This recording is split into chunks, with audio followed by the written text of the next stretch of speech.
In this video, we will explain the steps for a smart plan to prepare for your exam. The letters SMART stand for the following. S. Specific.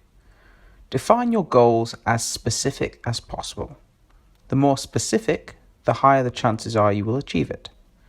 Which goal here is the most specific? M. Measurable.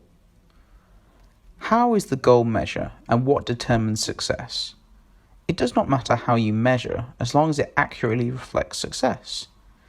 Is it a simple yes or no, or do you use a metric?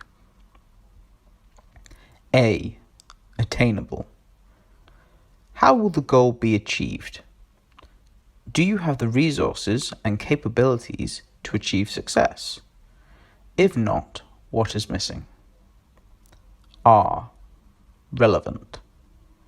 If we have multiple goals, we need to decide which one is the most important.